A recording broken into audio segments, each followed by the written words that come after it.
Coogs house. Latrell McCutcheon might have said it best when he said it's the city of Houston, not the city of Rice. Houston has the Bayou Bucket for the foreseeable future, but try not to get too high or too low.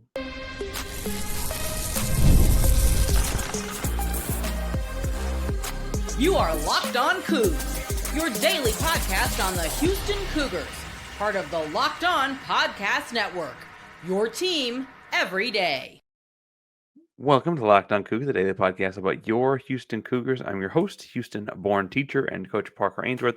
With a Houston fan, or just a hater came to step by, thank you for making Locked On Cougs your first listen of the day. Appreciate making your first listen each and every day here at Locked On Cougs. If you want to join the conversation, but you don't know what to say, tell us in the comments down below. If you're the kind of household that has prime rib on holidays, do you put that horseradish kind of stuff on it? I could drink that stuff. Because we play Coach Prime and Colorado this week. But today's show is brought to you by everybody's over at Game Time. We got more on that fun later. I do want to talk about the game from last Saturday, Rice, Houston, Bayou Bucket. I want to make sure we're not too high or too low.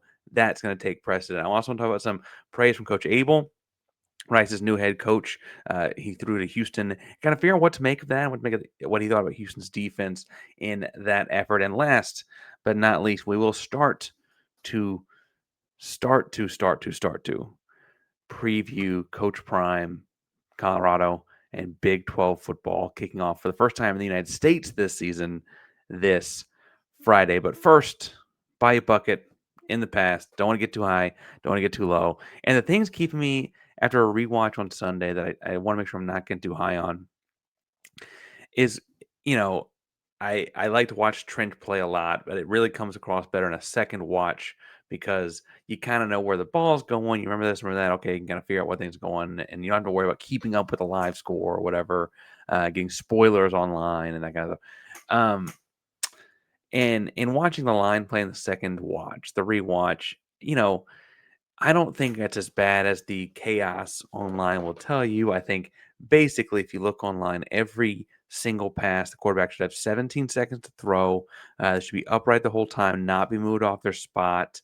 And ultimately, anything less than that is a failure on the offensive line if you ask someone online. If you ask someone online, it looks like to me that every time a running back is touched before they've made 8 yards, prior to contact, that's clearly a failure on the offensive line. Like everyone seems to forget that the defense practices too, and that playing offensive line is a pretty hard thing to do. That being said, I do think that the offensive line is clearly still a work in progress. Is it better on September 8th, 2025 than it was September 8th, 2024? Yes. Simply put, yes. The two are not even really that close. But I do think that there's a lot of room to grow that seems to be more obvious as you watch it. And I know Nyagavi and Nagel and the guys are watching the video and getting better too. I don't mean to say like it's all hope is lost kind of situation, but like Alvin Ebosele at left tackle played a lot of left tackle snaps in the second game against Rice, especially with David Ndukwe out. I don't. He's big, he's strong, he's long, but in passing kind of things, he doesn't have the same kind of fast, twitchy. He's not quite as big out of his gallops and things like that, or his pass sets aren't as shifty on his toes kind of feeling as Ndukwe is. Conversely, I thought he had some down blocks that are absolutely killer, right? So, like, I think that frankly is probably the opposite of what I would have thought coming in, watching some of his stuff at Baylor, looking at PFF grades on Baylor. But I think that Ebosele's got a pretty good job there. I also think that the offensive line was hurting because they didn't have Jason Queso Brooks. Jason Brooks came from Oklahoma State. We know Cody at Locked On Oklahoma State sings praises about him, and it was great to see him make the move to come back home and play for Houston this year. He played a lot and played well, I thought, in game one. Injured, did not play in game two. Sounds like he may be back. I'm still trying to figure out exactly what was going on, but I do think that they're better off the line with him in the game, like point blank, period. Now some of that might just be time on task, like his backup maybe didn't get as many. Backup was Matthew Wyckoff came over. It looked like, and they kind of moved around some stuff on the right side. ultimately maybe that was the deal, right? Was that like Wyckoff is so used to playing the right side that this and that, and the angles and like things do change a lot for those guys up front. So maybe that's part of it. Pancake is honestly probably the 5 starters, the one who I think got better between first watch and second watch. Watching it back a second time, some of the stuff I thought was maybe his job maybe looks more like a guard on the second watch, or maybe hit the blitz, break his ball out quicker kind of moments or whatever. I do think though that he finished last year playing better than he is so far this year, which leaves me optimistic that we can get there, but also wanting more, right? And so I think that's the balance there for me. As far as offensive line, because I already talked to ad nauseam about them, and while I do think that they make up half the offense and deserve that respect, I also can hear the snoring sometimes. I think that playing Colorado in a Big 12 matchup, you're going to see less rotation. All guys healthy and all of that. I think you start in Dukeway, Queso, Pancake, Wyckoff, and Merriman. Merriman has had his moments of struggle, but he's also had some strong ones. So I think he's got to start at the right tackle spot. Wyckoff is very good at the right guard, not as much to the left. I think that's the starting line healthy right now. Could see Agnello mixing it up on the inside, one of those interior spots, if ultimately you needed to make that move. And then, we mentioned Ebosele. Ebosele's got a lot of time on task at a tackle spot if you needed it too. So 2 rotational kind of guys for when people break shoelaces. And then that'd be my starting 5 right now. Other offensive thing, because it's hard to be critical of the defense. Right now at the team, though, is as far as things that are keeping me from getting too high after watching Rice a second time, we just talked about pass blocking, and maybe it's as simple as that, right? I kind of anticipated with talent they've got at the spots and all the schnaz that I seem to say every day, that there would be a little bit further. The best stat I could think of was like an average distance of target, right? I say that to say that like I don't think the ball is getting pushed downfield. Now I do think Stephen F. Austin and for parts of the game, Rice was like, "Hey, we know you got more speed. We're not letting you get behind us," right? I think that's part of it. But even like, I think that there are times on 2nd and 9 or 1st and 10 or whatever, we're like, "Hey, we can just run up," especially with the way Conner Weigman's moving, we can run patterns where the shortest distance throw is 9 yards. Like let's push that a little bit more, right? And they're not quite doing that. You take off the 70-yard bomb to Boogie, and you take off the couple of shot plays they took to Kobe in the first week that didn't quite turn anything. I count 2. I guess some people are calling the 25, 30-yarder on the right sideline not a shot play, but if you take those out, the average target drops down to like well below 7.5. And I think that that's indicative of an offense that is constantly hitting checkdowns. And I know that that's a Nagel thing. I know that that's a Fritz thing. And I know that Weigman is capable of making the reads and pulling the ball back down and all that. I do think, though, that they have the speed to take advantage of some things that they're not doing. And ultimately, I think that would benefit everyone involved to do that, right? So I think that that's probably part of it to me. Now, I also think, there's got to be some gelling. We talk about gelling on the offensive line, gelling between skill guys to make that happen, right? Ultimately, while we talk about Boogie and Conner playing in grade school together or whatever, it might have been like 6th grade that they played on they played 7-on-7 together at an AAU type level. I do think that you're looking at like he's finding ways to get the ball to guys he's comfortable to. That is kind of Weigman is, and he's finding Cozell, finding Mari Thomas, and we're not quite like you might have to force the ball. Like the play to Boogie in towards the end of the Rice game was 100% dialed up. Like, hey, we're gonna scheme this where we think we got him 1-on-1. Take 3-step drop and let it rip, man. And it was shotgun 3-step drop, 1, 2, 3, poof, let that thing out and just let it rip. And I think that maybe you don't do it against Colorado because it is a conference game, but I do think this team needs to see a couple of those happen and see them happen against live opponents to honestly get the confidence that you can let it rip earlier or let it rip when it's maybe not a called shot like that, right? Now, I also think that there was a time in the Stephen F. Austin game where Conner let one rip to Mekhi Muse on the left sideline. And I don't know that was necessarily what I certainly not what I don't think what I would have done. But that's the way the rubber out unfolded. He just let it roll all the top, right? And interesting moves to say the least. But I think you're seeing those guys gel. I'm not quite as worried about that as much as I am like, can we on those non-shot times maybe get the ball pushed a little bit further downfield? Maybe not the deep shot for 40 yards, but like, hey, let's get 12, let's get 14, let's get something in that area a little bit more often. At least try to fit the ball in those windows. Uh, like I said, after the game, you still have to execute. And they were balls that were catchable that were not caught. There were throws that were makeable that were not thrown in a catchable radius. There were blocks to be made that were not blocked. There were things to be fixed that are not schematic and frankly not like, well, the coaching needs to know. Like the coaches are going to tell you to catch the ball. They're going to drill you to catch the ball. You just got to catch it, right? Like, and I keep using that because the simplest answer. It's more than just that happened, obviously, but um, more than just catching the ball, I should say.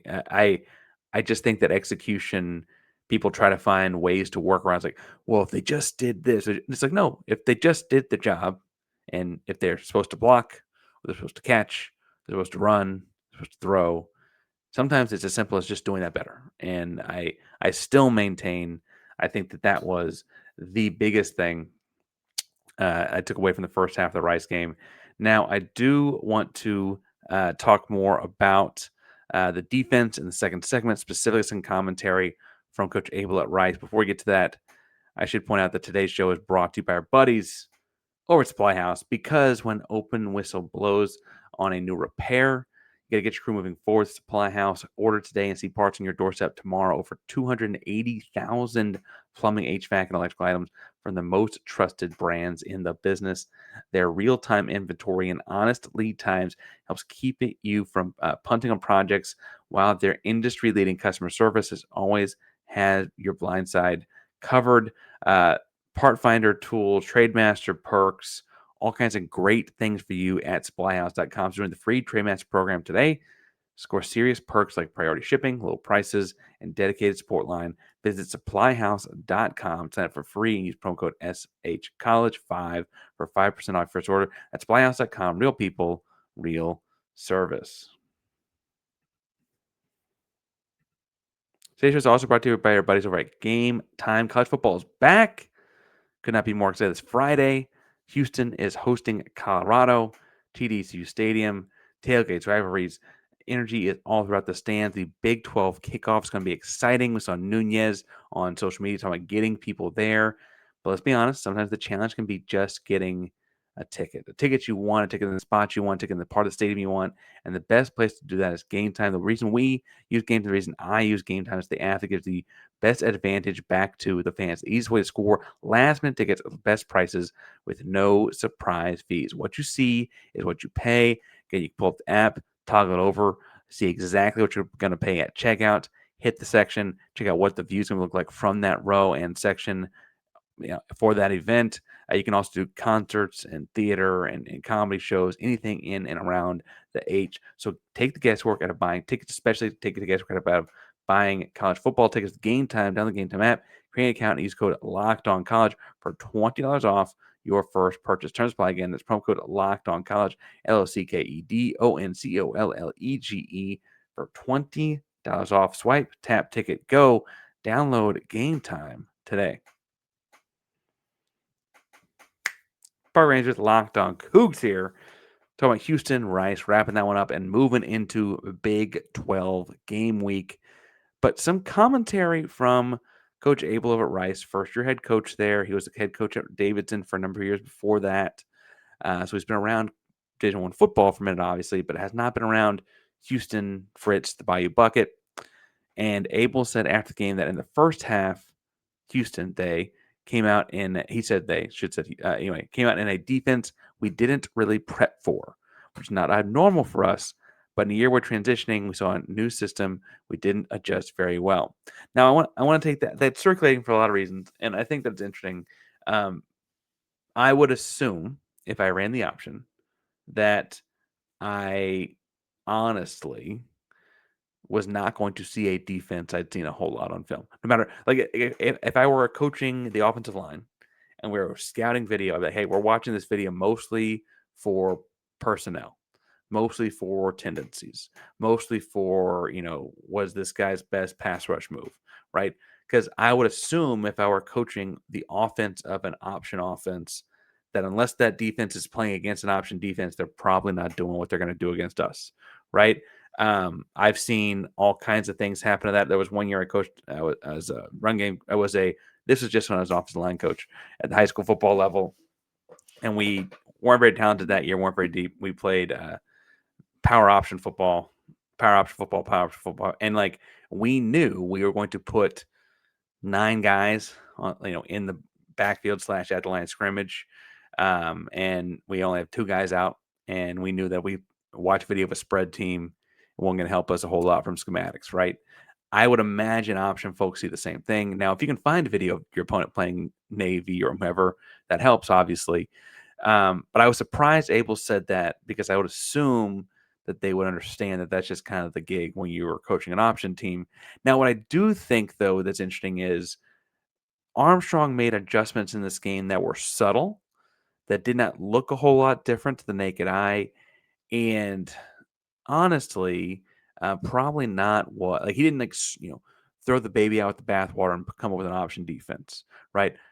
Armstrong was able to, honestly, come up with a defense that fit a lot of Houston's what appear to be their tendencies and rules in week 1 and apply them to a option defense, and really kind of make some guys do things that weren't outside their wheelhouse. So I think what was interesting is on the strong side of most of their large, 13 or 23 personnel kind of plays, where they had like 2 receivers out and they were motioning guys across the backfield, stuff like that.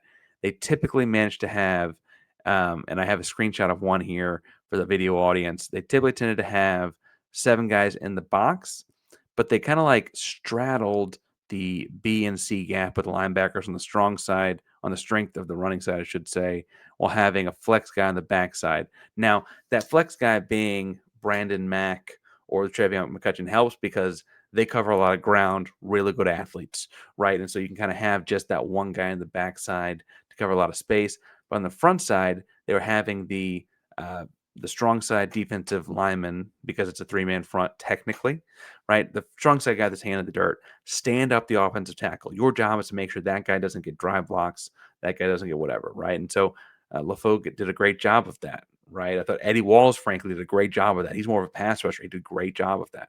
And then they had a flex player in the C gap and a more traditional linebacker in the B gap. And the linebacker in the B gap was lined up really, really close to line scrimmage, as was the flex guy, both relative to the backside linebacker. The backside linebacker then had some scrape angles and flow angles he can play things with a little bit better.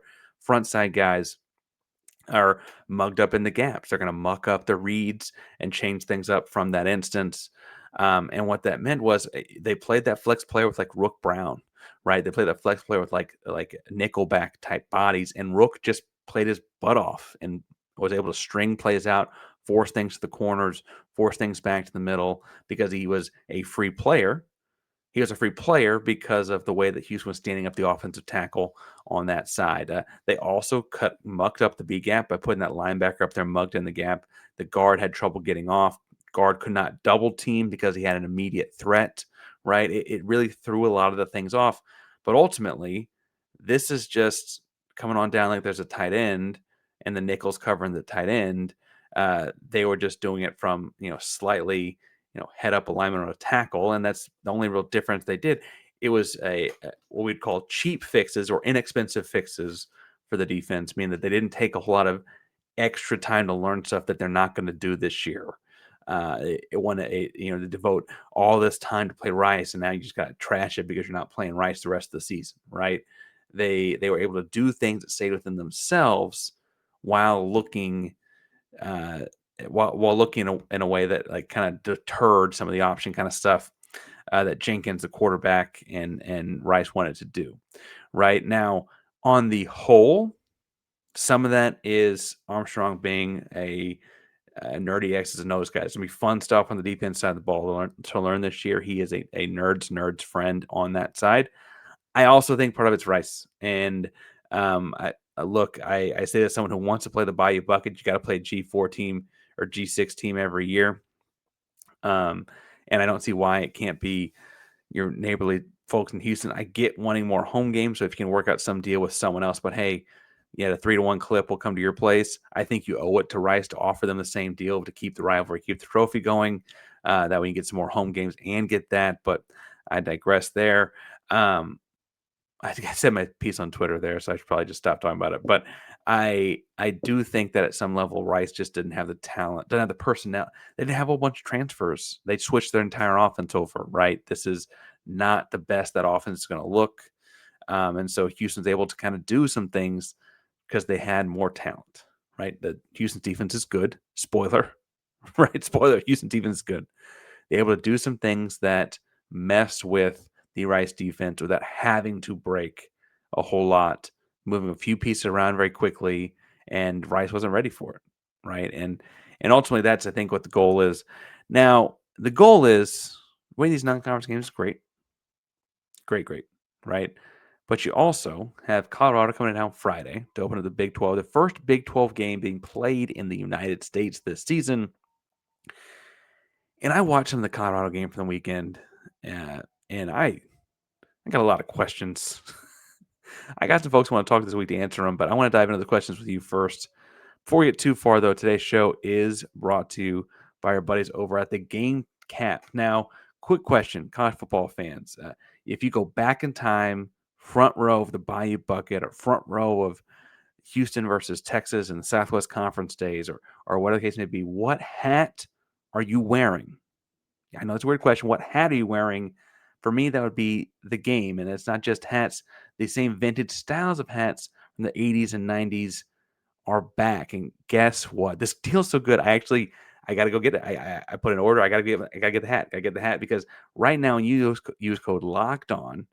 You get your new vintage hat for the game, just like they used to be, for the same price they used to be, $16.99. Head to thegamecaps.com, gamecaps.com, and grab your team's classic bar or retro circle design, the UH bar or the Cougars bar, both available. Use code Locked On for an exclusive discount because legends wear the game.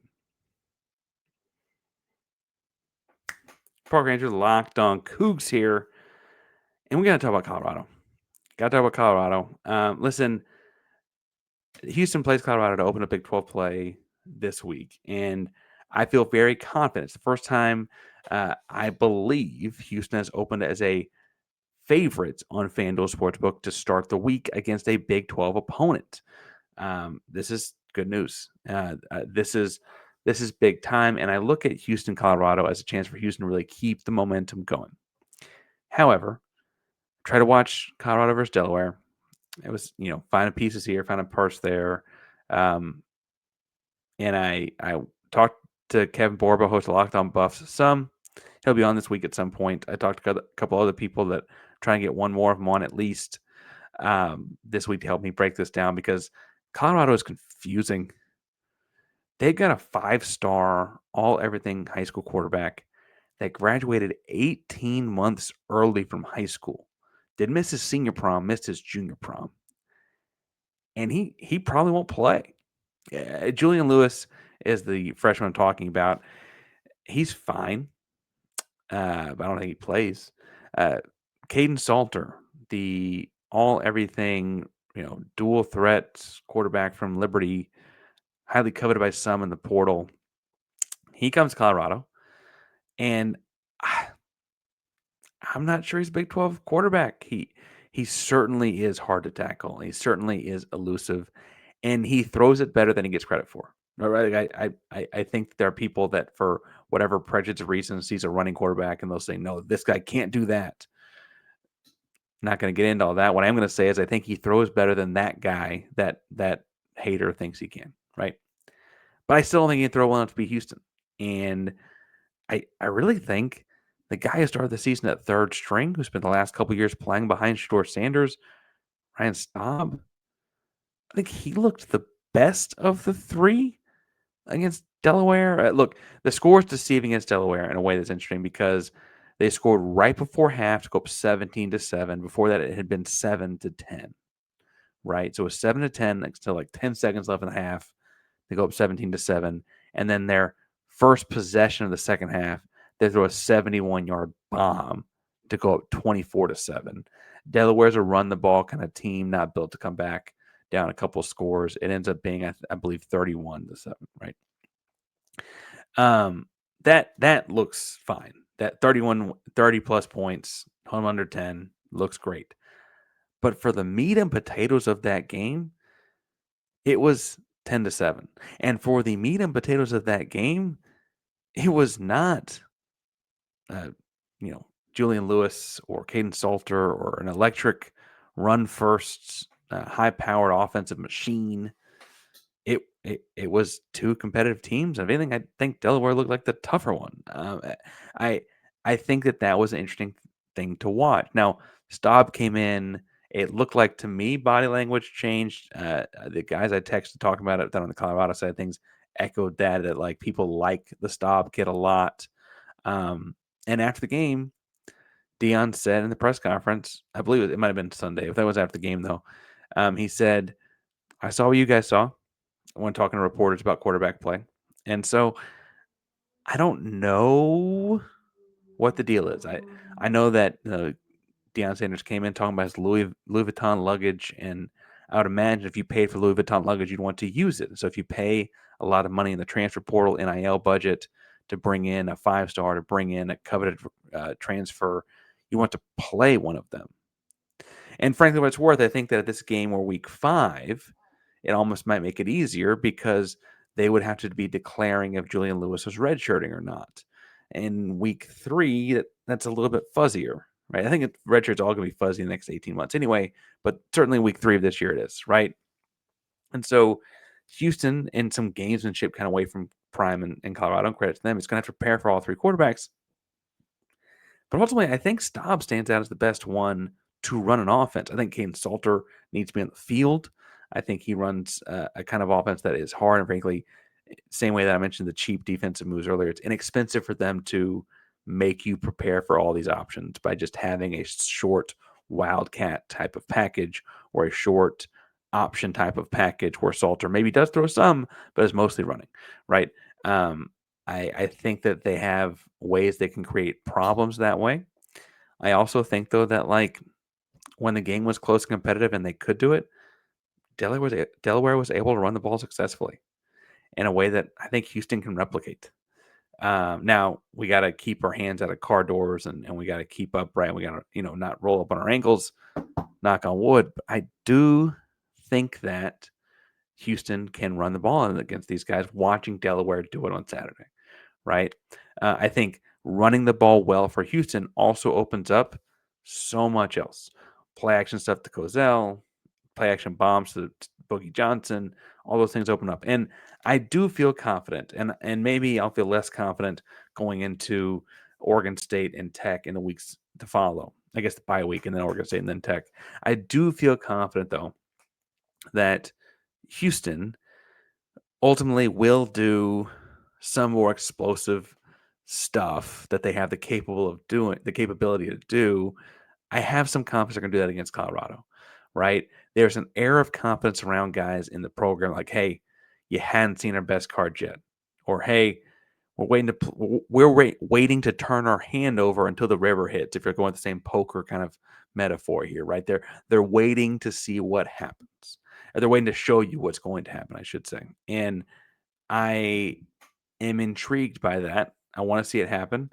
I'm upset. I wanted to see it happen before. I was one pushing to score 50 on Stephen F. Austin because you can. But ultimately, that seems like where we're at on that. And so I'm going to bring on some people this week to talk about Colorado from their side of things, to kind of poke and prod and ask some questions. Also, obviously going to take the time to preview the start of Big 12 play. Again, the first Big 12 game being played in the United States this season is here. Now, Farmageddon obviously happened in Ireland, but this is America. And so we're playing Big 12 football here, and I want to talk about that some. I obviously also will have the Big 12 squad on Thursday, and getting ready for the game kind of stuff going into Friday. Friday night game is going to be a little weird.